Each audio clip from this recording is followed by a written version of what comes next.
Well, the feedback has been overwhelmingly positive. I listened to your interview with Johnny Hughes of 3FM. I've listened to the likes of Mario Standa, Bernard Avle.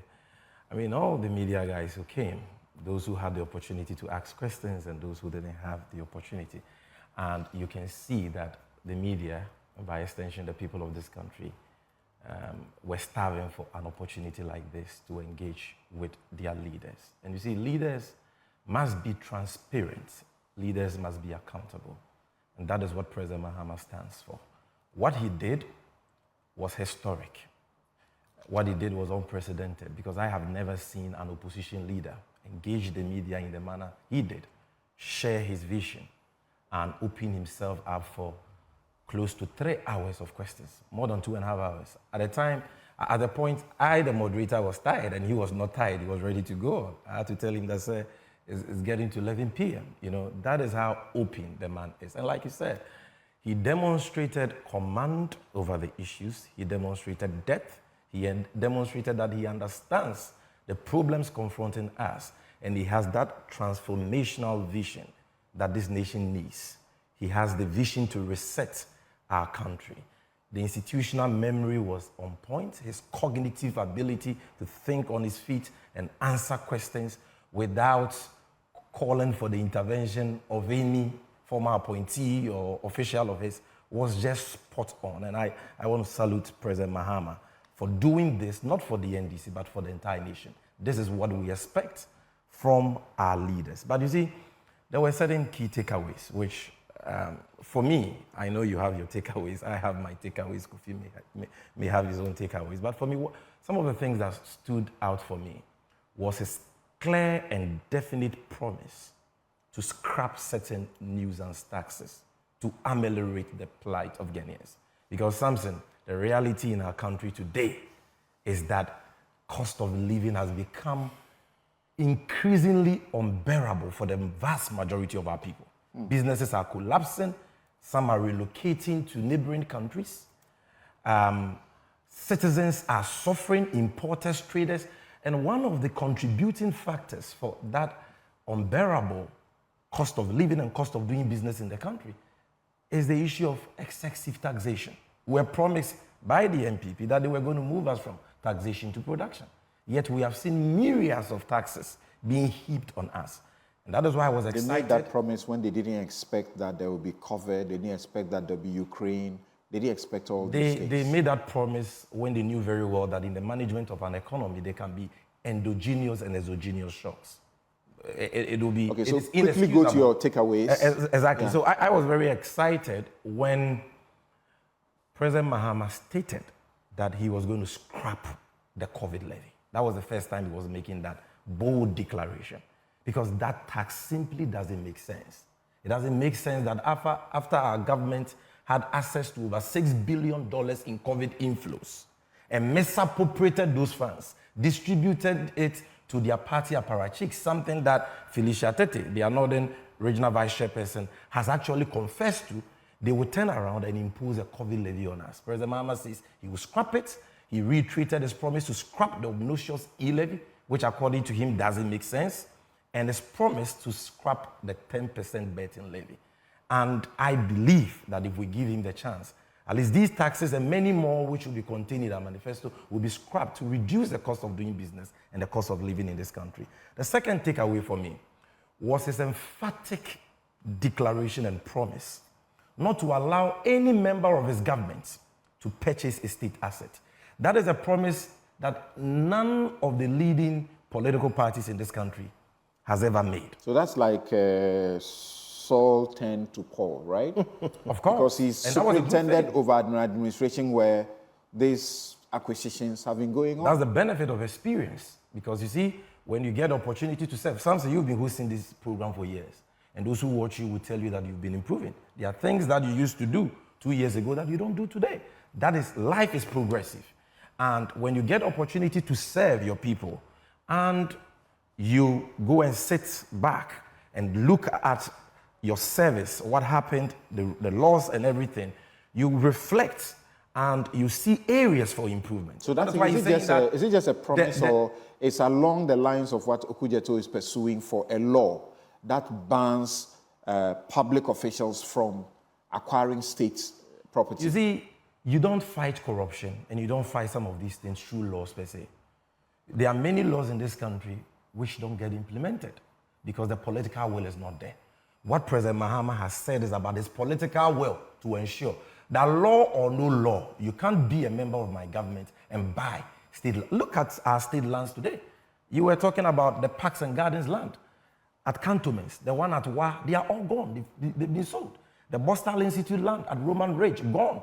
The prisons land around the Dankwa Circle, gone. So we can't continue on that path. And he says, I'm telling you, you can hold me accountable. I will not allow my officials, my appointees to do that. He went on to say that he will not even allow any appointee of his to engage in mining, not illegal mining. Although mining is legal, he says that if you are an appointee, you're supposed to help me fight the canker of illegal mining. And once you are involved in mining, the laws cannot be implemented the way they ought. And so if you want to do mining, no problem, go and do your mining. You have no place in my government. Samson, again, his position on the cathedral scam, a cathedral built on the altar of lies, a cathedral that we were told that no public funds will be invested in. But today we know from government's own records presented to Parliament that close to $1 billion cedis, equivalent to $58 million, has been sunk in with nothing to show. The only thing they have to show is the biggest pit in the whole world. And today, the revered men of God who were on that board of trustees have all resigned and are calling for a forensic audit. Not all. Most of them, well, it depends on my definition of revere, right? I think that the revere ones have resigned and they are calling for a forensic audit. And President Mahama says, I will make sure that audit happens. Anyone found culpable will be prosecuted and stolen funds retrieved. Then, on corruption, you see, that for more than 4 years now, or about 4 years now, the president of this country and his vice have refused to engage the media. They've been running away from the media. But the last time they engaged the media, the president came and read a long speech. And after that, limited the number of questions he was going to take. And you saw persons who were deemed to be critical of the government were never called. We allowed anybody and everybody who time could allow to ask a question to ask their questions. Some of the questions were not palatable to the ears of NDC members. But look at the tolerance of President Mahama, his composure. This question about Airbus. He said, look, my life is an open book. My record is there for everybody to see. If I have done anything wrong, prosecute me. Be careful what you say. The OSP says he's going to issue directions. And I'm excited about it. You don't know what it is. No, I'm excited because you see the OSP, he has a duty, he has a mandate. This is something that Martin Amidu started. He should come out with his directives and any preliminary findings he has made. We have information that Martin Amidu actually did nothing when he said he had started it. It is the new Kisejabin regime that has activated all the international. That is great. That is great. Access to be able to do an investigation. We want to know the truth. President Mahama himself wants that matter investigated because he knows that his hands are clean. The matter itself, which unraveled in UK, did not have his name anywhere in the records. So what you had were just rumor mongering and people making false allegations. All right. And he said that, look, you said that I owed hotels in Dubai. Where is the evidence? You recall what the then opposition leader, now President Akufo-Addo, said about President Mahama then. He told him that he had used $10 million to print presidential diaries. The MPP said that Mahama was a thief. He had inflated the cost of the Ridge Hospital. You discussed it here. Malik Kweku Bako was the one who actually had to defend John Mahama. Their own ranking member at the time had told me we defended him. that yes, those projects are not inflated. Yeah. These guys who accused President Mahama have been in office for close to 8 years. Not a scintilla of evidence of wrongdoing has been established against Mahama. He remains squeaky clean.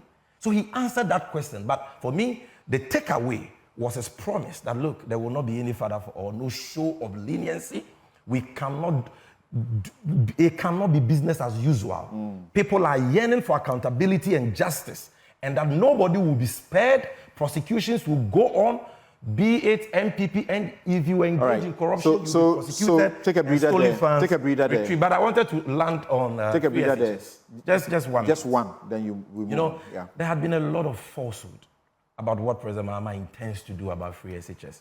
People just concocting lies. Is it falsehood or we are just playing back his own words to him? Falsehood. The NDC. Which words were they playing back when they said that President Mahama will cancel free SHS?